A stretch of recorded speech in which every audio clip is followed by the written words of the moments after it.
Assalamualaikum warahmatullahi wabarakatuh.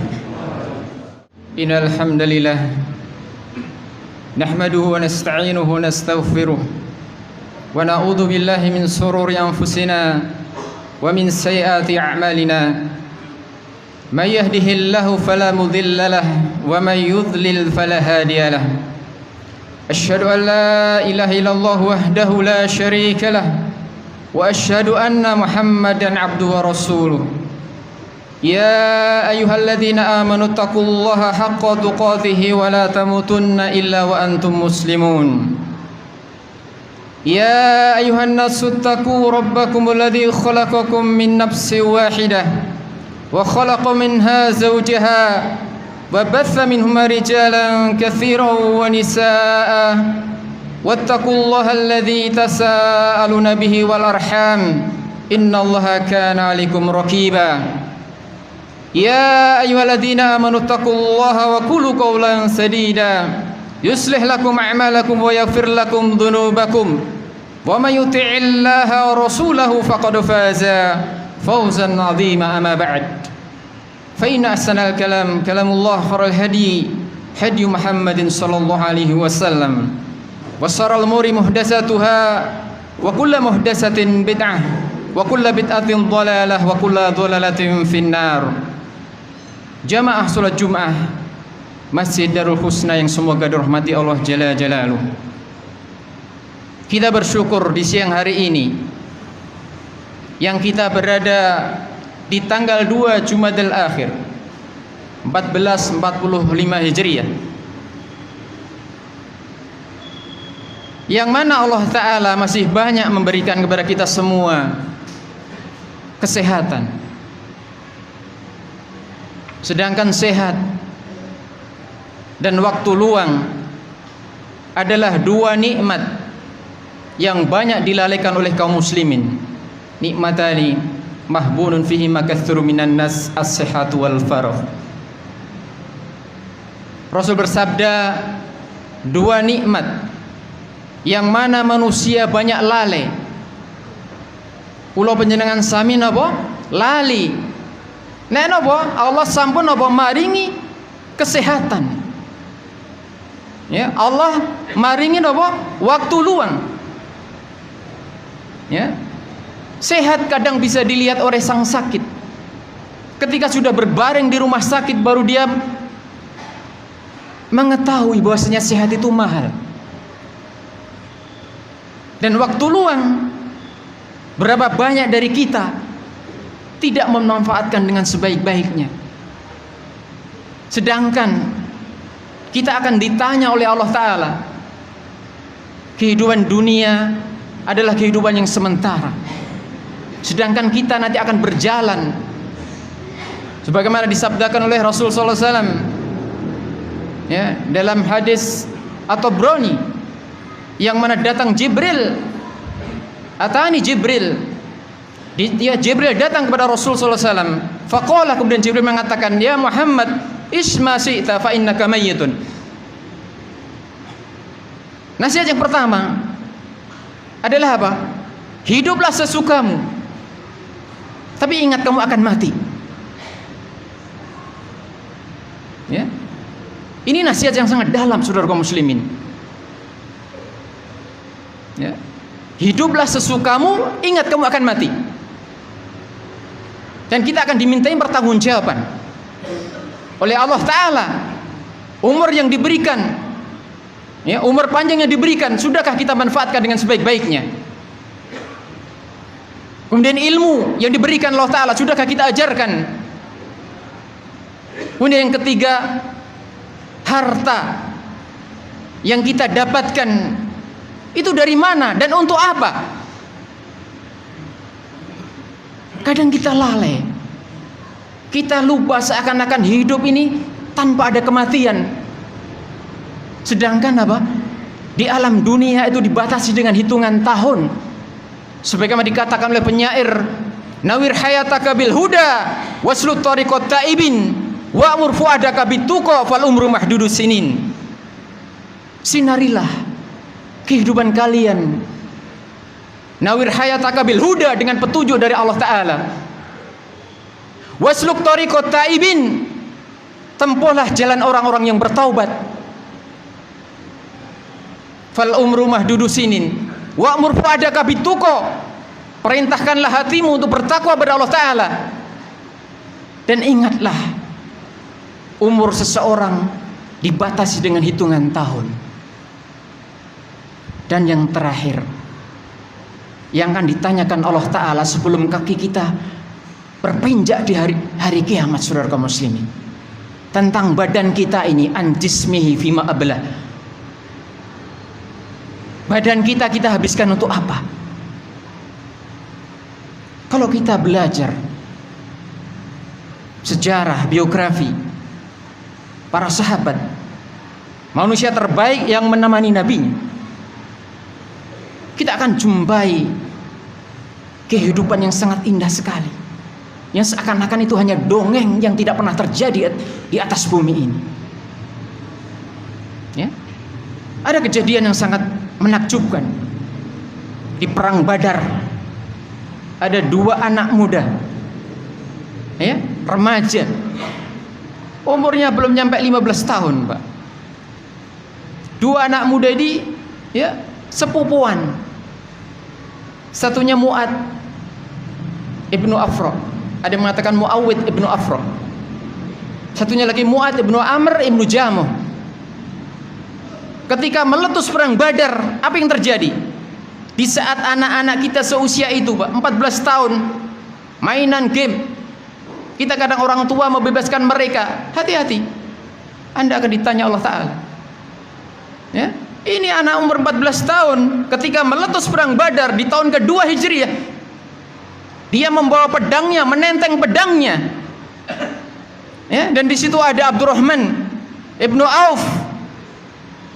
Yang Abdurrahman heran dengan anak remaja ini. Ternyata satu melesat mendekati beliau. Wahai pamanku, kata Afra, ya, Mu'ad ibnu Afra, ada apa anak muda? Tunjukkan kepada saya mana yang namanya Abu Jahal itu. Dia belum tahu Abu Jahal. Abdurrahman terheran, kaget. Ada apa engkau dengan Abu Jahal, wahai anak muda? Aku mendengar Abu Jahal ini banyak menyakiti Rasulullah. Demi Allah, pedangku akan membabat leher dia, atau aku akan mati dalam peperangan ini. Subhanallah, Abdurrahman terheran. Ini anak siapa? Usia semuda itu apa? Sudah hebat seperti itu. Ternyata ditunjuki itu yang dikerumuni panglima-panglima mereka itu. Di antara ada satu anaknya, yaitu, ya, anak Abu Jahal, Ikrimah bin Abi Jahal, sang panglima tersohor. Akhirnya melesat anak muda ini, Pak. Kemudian datang satu lagi, pertanyaan yang sama. Tunjukkan kepada gua, wahai paman, mana yang namanya Abu Jahal itu? Masya Allah, terheran Abdurrahman. Ditunjukin, kemudian dua-duanya melesat ke depan, Pak. Apa yang terjadi? Tidak butuh waktu lama, keduanya menebas, ya, Abu Jahal, sehingga apa? Durjana ini mati di tangan kedua anak muda ini, dan dieksekusi oleh, ya, Abdullah bin Mas'ud. Kita lihat anak muda seusia itu punya, ya, keberanian yang tidak dimiliki oleh anak-anak muda kita, remaja-remaja kita, generasi sekarang, generasi stroberi, yang dilihat dari jauh menakjubkan, tapi apa? Di dalamnya kosong melompong, tidak punya hafalan Al-Quran. Kadang kita yang punya harta, kita menjadi orang-orang yang pelit. Harta kita tumpuk, kita investasikan rumah sana sini, kita akan ditanya. Sedangkan ketika kita mati, apakah harta itu kita bawa? Ya? Rasul bersabda, yadba'ul mayitu thalatha, yadba'ul mayita thalathatun, yang ikuti mayit ada 3. Ahluhu wa maluhu wa amaluhu, keluarganya, amalnya, ya, keluarganya, hartanya dan amalnya. Fayarji'u ithnani wa yabqa wahid, kata Rasulullah. 2 balik, yang 1 menemani. Siapa yang menemani? Siapa yang balik? Ternyata yang balik ada ahluhu wa maluhu wa yabqa amaluhu. Saudaraku, harta itu 3. Yang kita infakkan fisabilillah itulah yang milik kita, yang nanti akan menemani kita di kubur kita. Ketika kita dikubur sendirian, kula panjenengan sami apa? Masuk liang kubur apa? Sendirian, walaupun anak kita banyak, Walaupun harta kita banyak, kita tidak ada yang menemani. Kita masuk kubur sendirian, ditanya dua malaikat sendirian. Siapa Rabbmu, apa agamamu, dan siapa nabimu? Kita akan ditanya. Persiapan saudara kaum muslimin. Pertanyaan ini sudah dibocorkan oleh Rasulullah. Ujian yang dibocorkan oleh Rasulullah. Man rabbuka? Allahu Rabbi. Rabbku adalah Allah Ta'ala. Tauhidkan beliau dan jangan berbuat syirik dengan sesuatu pun. Yang kedua pertanyaan yang berkaitan dengan Nabi kita Muhammad SAW. Dan yang ketiga dengan dinul kita adalah Islam. Bali. Sedangkan yang menemani yang dulu kita benci yaitu amal kita. Sedekah kita akan menjadi teman kita. Harta yang kita sedekahkan yang akan menjadi teman kita di kubur kita. Yang kedua yang kita makan akan menjadi kotoran. Yang kita pakai lusuh menjadi apa? Menjadi baju yang apa? Sudah tidak apa? Yang usang lagi. Itulah harta. Maka ketika Allah masih memberikan kesempatan kepada kita hidup saudara kaum muslimin, jadilah orang-orang yang cerdas. Infakkan. Harta kita adalah titipan. Kita dulu lahir tidak membawa apa-apa. Dan nanti juga mati cuma 3 kain lembar, ya, 3 kain kafan yang akan membungkus tubuh kita. Maka jangan lalai. Jangan kita menumpuk-numpuk harta, sedangkan nanti kita akan ditanya. Dalam Islam, yang halal akan dihisab dan yang haram akan diadab. Aqulu qouli hadza wastaghfirullah innahu huwal ghafurur rahim.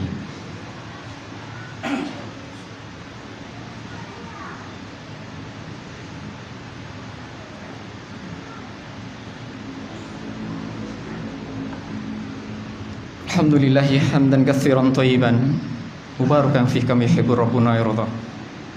Asyhadu an la ilaha illallah wahdahu la syarika lah wa asyhadu anna Muhammadan abduhu wa rasuluh. Allahumma shalli wa sallim ala nabiyyina Muhammad wa ala alihi wa sahbihi wa man tabi'ahum bi ihsan ila yaumiddin. Saudara kaum muslimin, nasihat yang kedua dari Jibril alaihissalam ketika mendatangi Rasulullah setelah beliau berpesan isma syi'ta fa innaka mayyitun. Hiduplah sesukamu, kamu akan mati. Yang kedua, beliau menasihati ahbib man syi'ta fa innaka mufarriqun. Cintai siapa yang kamu cintai silahkan, tapi ingat kamu akan berpisah dengannya. Apakah engkau akan mati duluan atau apa? Kita yang menunggulkan apa? Mendahului dia. Yang terakhir, Jibril berpesan wa'mal ma syi'ta fa innaka majziyun bihi.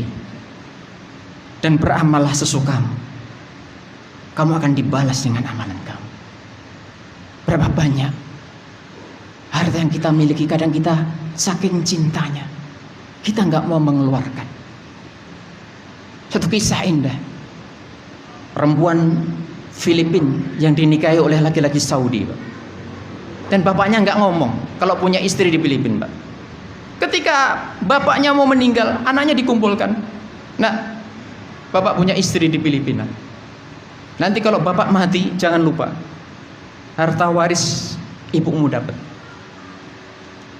Kalau seorang laki-laki meninggal, ya, dia punya anak, punya istri, Pak. Ya, maka ketika suami meninggal apa? Maka istri bagian 1/8, Pak. Ya, apakah itu 1 atau 2 atau 3 atau 4 istri dibagi, Pak? 1/8 dibagi istri-istri yang ada. Subhanallah. Ternyata benar, Pak. Ajal datang. Anaknya langsung menjemput ibu, ya, ibunya di Filipina, Pak. Singkat cerita, ternyata apa? Perempuan Filipina ini mendapatkan harta miliaran, Pak. Akhirnya berpisah. Ya. Berapa tahun nggak ketemu, anaknya berkunjung ke Filipina, kaget dia. Ya. Ternyata rumahnya nggak berubah. Ya. Dia heran, harta yang sebanyak itu kemana, wahai ibu? Apa kata ibunya ini? Ayo kita jalan ke belakang anakku. Subhanallah. Berjalan gak jauh di belakang rumah itu, ternyata apa? Berdiri kokoh ma'had tahfidzul Quran yang di atas namakan bapaknya. Menangis anaknya. Harta yang aku dapatkan, nak, dari bapakmu, lihat, terwujud apa? Pondok tahfidz untuk anak-anak yang gak mampu, yang nanti akan lahir penghafal Al-Quran. Bapakmu pun dapat pahala. Itulah orang yang cerdas. Di saat kita pelit, Pak, harta seakan-akan akan membawa kita ke abadian. Ternyata tidak. Kita akan dipisahkan dengan kematian. Berapa banyak kita nggak mau membantu, ya? Harta kita kita simpan, sedangkan ketika kita mati bukan milik kita. Akhirnya anaknya pulang, Pak. Dia kumpulkan adik-adiknya sehingga terkumpul, ya, miliaran, dan dia apa? Membikin pondok seperti yang dibikin oleh ibunya. Sok kalah dengan ibunya orang Filipina. Inilah perjuangan saudara muslimin yang semoga merahmati kita semua. Dan sebagai penutup, kisah di perang Uhud. Ini juga dua anak muda, Samurah bin Jundub dengan Rafiq. Waktu itu umurnya belum 15 tahun, sedangkan peperangan Rasul menolak ketika belum usia 15 tahun, karena itu usia balik. Ternyata ketika infeksi pasukan, dua anak muda ini apa? Mengangkat kakinya, dia jinjit kalau orang Jawa, Pak. Tetes napa? Ben ngerti apa? Didelok Rasulullah apa? Patut untuk berperang. Dia jinjitkan kakinya. Ternyata Rasul tahu kamu belum layak. Apa yang terjadi? Dua anak muda ini menangis. Mungkin kalau kita nggak boleh ikut perang seperti saudara kita di Palestina hari ini, sudah 2 bulan lebih mereka menghadapi Yahudi laknatullah. Banyak jiwa yang melayang, maka kita doakan mereka, bantu kalau kita punya harta. Kita nggak mengalami seperti mereka. Kita masih enak, bisa ngaji, bisa sholat dengan tenang. Mereka nggak bisa di hari ini, Pak. Lihat dua anak muda ini. Akhirnya Rafiq mengatakan, ya Rasulullah, aku pandai melempar tombak atau memanah. Akhirnya Rasul melihat, coba kamu tunjukkan kemampuanmu. Ditunjukkan. Ternyata luar biasa. Rafiq ini ahli dalam melempar panah, Pak. Akhirnya diizinkan Rafiq. Gak mau kalah. Samurah langsung mengatakan, ya Rasulullah, kau izinkan Rafiq untuk apa? Berperang, sedangkan kau tolak aku. Karena dia mampu melemparkan apa? Tombaknya dengan baik, panahnya dengan baik. Wahai Samurah, coba sekarang engkau adu aku sama dia. Sungguh aku akan bisa mengalahkan dia. Subhanallah. Akhirnya Rasul, ya, mengadu dua anak muda ini, Pak. Ternyata apa? Rafiq bisa dijatuhkan oleh Samurah, sehingga dua anak muda ini diizinkan ikut berperang. Padahal berperang kalau nggak selamat mati, Pak. Mereka berangkat. Inilah generasi hebat, ya, generasi kuat. Tentunya apa? Dididik oleh orang tua yang kuat. Dan kita sebagai bapak, kita akan ditanya Allah Ta'ala. Kita akan dimintain pertanyaan Allah Ta'ala. Sudahkah kita didik anak-anak kita menjadi generasi Al-Quran? Ma'al Quran nurabi jiluna. Dengan Al-Quran kita akan membimbing, ya, anak-anak muda menjadi penghafal Al-Quran. Karena dengan Al-Quran lah kekokohan dalam medan peperangan itu dimiliki oleh kaum muslimin, bukan banyaknya pasukan. Lihat, pilih, ya, Palestina itu sedikit, Pak, cuma 40-an ribu, Pak, tentaranya itu. Itu pun apa? Ya, dia tidak diketahui oleh lawannya. Mereka 1,7 juta. Yahudi kalah, Pak. Ya, kalah. Ya, apa yang membuat mereka menang, Pak? Ya, kekuatan Al-Quran. Bahkan di saf pertama itu harus hafal 30 juz, Pak. Itu di saf pertama, barisan pertama harus hafal 30 juz. Makanya, saudara kaum muslimin semoga rahmat Allah Ta'ala, marilah kita didik anak-anak kita menjadi generasi yang hebat, generasi yang kuat, yang nanti akan membela agama Allah Subhanahu wa Ta'ala. Dan ketika kita mati, kita lepas dari perhitungan Allah Subhanahu wa Ta'ala. Allahumma sholli wa sallim ala nabiyina Muhammad wa ala ali Muhammad kama shallaita ala Ibrahim wa ali Ibrahim innaka Hamidum Majid. Allahumma barik ala Muhammad wa ala ali Muhammad kama barakta ala Ibrahim wa ali Ibrahim innaka Hamidum Majid. Rabbana zalamna anfusana wa illam taghfir lana wa tarhamna lanakunanna minal khasirin. Rabbana zalamna anfusana wa illam taghfir lana wa tarhamna lanakunanna minal khasirin. Rabbana zalamna anfusana wa illam taghfir lana wa tarhamna lanakunanna minal khasirin. Rabbana la tuzigh qulubana ba'da idh hadaitana wa hab lana min ladunka rahmah innaka antal wahhab. Allahumma ansur ikhwanana mustad'afina fi Filistin. Allahumma tsabbit aqdamahum. Allahumma wahid sihamahum. Allahumma shaddid sihamahum. Allahumma saddid ra'yahum. Ya Allah, bantulah saudara kami, ya Allah, para mujahid di Palestina, ya Allah, kuatkanlah kaki-kaki mereka, ya Allah, ya, tolonglah mereka, ya Allah, atas Yahudi laknatullah. Rabbana atina fid dunya hasanah وفي الآخرة حسنة وقنا عذاب النار ربنا آتنا في الدنيا حسنة وفي الآخرة حسنة وقنا عذاب النار ربنا آتنا في الدنيا حسنة وفي الآخرة حسنة وقنا عذاب النار أقم الصلاة